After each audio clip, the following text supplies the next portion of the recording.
Good morning students. बेटा मैं आपकी निशा मैम। आज है आपकी 25 सितंबर। आज आपकी वर्कशीट नंबर है 36। इसमें जो टॉपिक आपका दे रखा है वो है क्षेत्रफल और परिमाप। क्षेत्रफल आपको पता ही है, जो कि आपका पूरा का पूरा बाय की फॉर्म में होता है, ठीक है ना। और परिमाप क्या होता है, जिस तरीके से हम पेंटिंग करते हैं, ठीक है ना। पेंटिंग में क्या होता है, जो कलर्स भरने होते हैं तो उसमें हमें पूरा का पूरा कवर करना होता है, तो वो होता है क्षेत्रफल। और परिमाप क्या होता है, जैसे हम स्केच पेन से क्या होता है, आउटलाइन करते हैं। जो दूरी तय करी है, जितना डिस्टेंस कवर करा है, उसको हम क्या कहते हैं, परिमाप कहते हैं। उसका क्या कहते हैं बेटा, परिमाप। क्षेत्रफल क्या है, जो कि आपको कलरिंग करी है, ठीक है, पेंटिंग जो करे हैं। और ये क्या है, जितनी दूरी तय करी है, दूरी तय करी है। अब देखिए, अब इसमें वो कहता है बच्चों, आप विभिन्न आकारों की आकृतियों जैसे कि वर्ग है, आयत है, त्रिभुज है, चतुर्भुज के बारे में पढ़ चुके हैं। हम छोटी क्लासों में भी पढ़ चुके हैं। आयत का परिमाप क्या होता है बेटा, देखिए आयत का परिमाप होता है 2 गुना में लंबाई जमा में चौड़ाई। कैसे होता है ये देखो, आयत की शेप कुछ इस तरीके से होती है, ठीक है।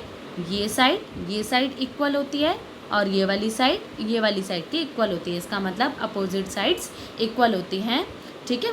अब देखिए इस वाले में क्यों बना ये वाला फॉर्मूला, 2 गुना में लंबाई जमा में चौड़ाई, क्योंकि ये देखो आपका ये समझो L है, ये है आपका B है, ठीक है।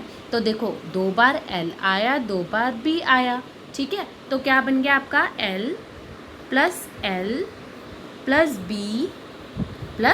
B, ठीक है। तो इससे क्या हुआ, 2 बार L आया और 2 बार B आ गया आपका, ठीक है। तो इसी तरीके से क्या बन गया, आयत का परिमाप जो बन गया 2 गुना में लंबाई जमा में चौड़ाई बन गया। अब देखिए इसी तरीके से आपका बन गया आयत का क्षेत्रफल। अब आयत का क्षेत्रफल भी किस तरीके से बनता है, यही शेप हो गई, ठीक है। लेकिन इसमें क्या होता है, ये लंबाई और गुना चौड़ाई, तो ये वाला पार्ट पूरा कवर करता है ऐसे करके, इसी तरीके से चौड़ाई पूरी कवर करता है ऐसे करके। तो इसीलिए क्या बन जाता है, लंबाई गुना में चौड़ाई, ठीक है। ये इस तरीके से आपके फॉर्मूले बन जाते हैं। अब देखिए वो बेटा क्या समझा रहा है आपको, वही कह रहा है कि लंबाई या चौड़ाई मापने का जो मात्रक होता है, मीटर होता है या सेंटीमीटर होता है। यह आप जानते हैं, जब आप लंबाई या चौड़ाई मापते हैं तो उसका मात्रक क्या होता है, मीटर या फिर आपका सेंटीमीटर लिया जाता है, क्योंकि परिमाप भी इसी आकृति की बाहरी सीमा की कुल लंबाई होता है। अभी हमने देखा कि जो दूरी तय की जाती है वो क्या होता है, परिमाप होता है, इसीलिए हम इसे सिर्फ सिंपली मीटर या सेंटीमीटर में लिखते हैं। अब किसी समतल आकृति के क्षेत्रफल को मापने का जो मात्रक होता है वो वर्ग मीटर स्क्वायर होता है बेटा। क्यों होता है, अभी हमने करा था L इंटू बी। अब देखो L भी कुछ सेंटीमीटर या मीटर होगा, ठीक है। सपोज करो 5 है और ये आपका 10 है, तो इसके साथ भी सेंटीमीटर लगा हुआ है, इसके साथ भी सेंटीमीटर लगा हुआ है। अब जब इसे गुना किया जाएगा तो 5 का जिस तरीके से गुना होगा 10 से तो 50 होगा, तो सेंटीमीटर का भी तो सेंटीमीटर से गुना होगा, इसलिए क्या हो जाएगा आपका सेंटीमीटर स्क्वायर हो जाएगा, ठीक है बेटा। अब इसी तरीके से देखिए आपका जो परिमाप होता है वो किस तरीके से होता है, जैसे 2L प्लस B, ठीक है। अब ये देखिए ये भी सपोज कीजिए 5 है प्लस 10 है। अब दोनों में कॉमन हो गया, क्योंकि प्लस में जो होता है, अब जैसे अगर आप देखिए, आप 2 को 2 से इस तरीके से आप 20 ले लीजिए, ठीक है। तो जब हम इसे प्लस कर रहे होते हैं तो 0 0 ऐसे लगा देते हैं और ये 40 बन जाता है। लेकिन जब हम 20 को 20 से गुना करते हैं तो ये 2 दूनी 4 और ये जो 0 हैं वो बढ़ जाती हैं, ठीक है। तो इसी वजह से इसको यही समझो, ये जो 0 हैं ये आपका L इंटू बी है, जिससे कि इसकी सेंटीमीटर इसकी सेंटीमीटर। तो हम जानते हैं घातांक में जो है क्या होता है, a की पावर 1 इंटू में b की पावर 1, तो वो क्या हो जाएगा आपका, सॉरी a की पावर 1 दे रखी है और फिर दूसरा भी ऐसे ही दे रखा है, तो क्या हो जाएगा आपकी पावर 2 हो जाएगी, ठीक है बेटा। अब देखिए इसमें यहाँ तक का तो ये हो गया। अब वो कह रहे हैं त्रिभुज का क्षेत्रफल जो होता है वो 1/2 आधार गुना में ऊंचाई होता है। आप जानते हैं, ये देखिए सम आपको क्या दे रखा है, समकोण त्रिभुज दे रखा है।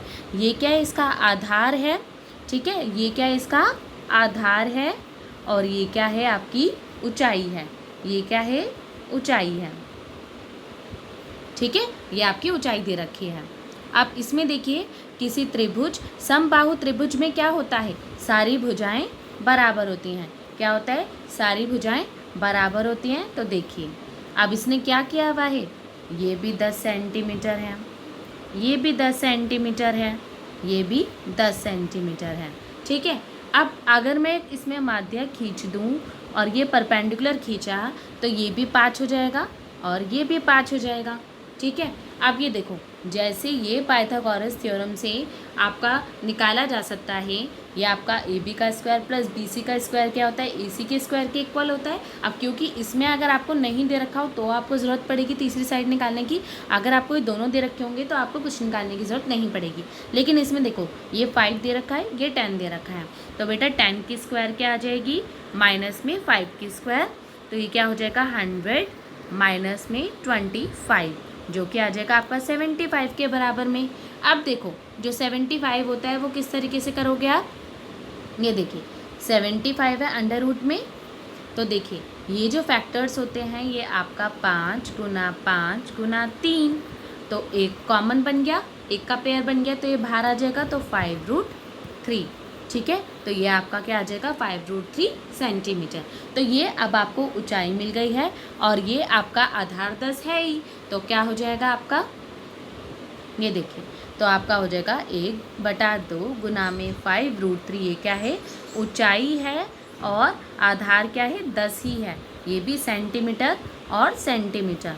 ठीक है, तो ये क्या आ जाएगा 2 5 10, तो ये आपका आ जाएगा 25√3 सेंटीमीटर स्क्वायर। ठीक है बेटा, अब देखिए इसी तरीके समद्विबाहु दे रखा है, इसमें 5 दे रखा है, दूसरा भी 5 दे रखा है, एक पूरा 8 था। ठीक है, एक था पूरा 8, जिससे हमने क्या बना दिया, इसे 4 बना दिया। ठीक है, ये आधा हो गया, तो 5 की स्क्वायर माइनस में 4 की स्क्वायर क्या होता है 25, माइनस में 16 9 होता है, और 9 किसका स्क्वायर होता है 3 का स्क्वायर होता है, इसलिए आपकी जो ऊंचाई आ गई है कितनी आ गई है 3 सेंटीमीटर आ गई है। और आधार अब 4 नहीं है, फुल लिया जाएगा, 4 तो हमने सिर्फ आधा करने के लिए उसकी तीसरी साइड निकालने के लिए करा था, तो इसलिए अब क्या फार्मूला हो जाएगा बेटा 1/2 गुना आधार कितना है 8 सेंटीमीटर, ऊंचाई कितनी है 3 सेंटीमीटर, तो बेटा 2 चौक 8, तो ये कितना आ जाएगा 12 सेंटीमीटर स्क्वायर। ठीक है बेटा, अब देखिए अब वो ये कह रहा है कि यदि हमें एक विषम बाहु त्रिभुज का क्षेत्रफल ज्ञात करना है जिसकी तीनों भुजाएं क्या होती हैं, लंबाई हमें ज्ञात हो। ठीक है, और ये भी हम जानते हैं विषम बाहु की सारी भुजाएं क्या होती है बराबर नहीं होती हैं, सारी क्या कोई भी भुजा बराबर नहीं होती हैं। और अगर हमें तीनों भुजाओं की लंबाई भी पता है परंतु ऊंचाई नहीं पता है, तो हमें ऊंचाई ज्ञात करने का और कोई संकेत भी नहीं है, तो हम क्या यूज़ करते हैं बेटा हीरो का सूत्र यूज़ करते हैं, हेरॉन्स फार्मूला यूज़ करते हैं, जिसके बारे में हम क्या करेंगे अगली बार पढ़ेंगे। ठीक है, अगली बार पढ़ेंगे। अब हम आते हैं उस समबाहु त्रिभुज का क्षेत्रफल ज्ञात करो जिसकी भुजा प्रत्येक भुजा क्या दे रखी है 12 सेंटीमीटर दे रखे हैं। अब देखिए बेटा जिस तरीके से ये एक समबाहु त्रिभुज था, ठीक है, ये एक समबाहु त्रिभुज था, इसमें प्रत्येक भुजा की सेंटीमीटर क्या दे रखी थी 10 सेंटीमीटर। अब जो आपका ये दूसरा पूछा है, अब देखिए जो इसने इसका दूसरे वाला पूछा है, हो गई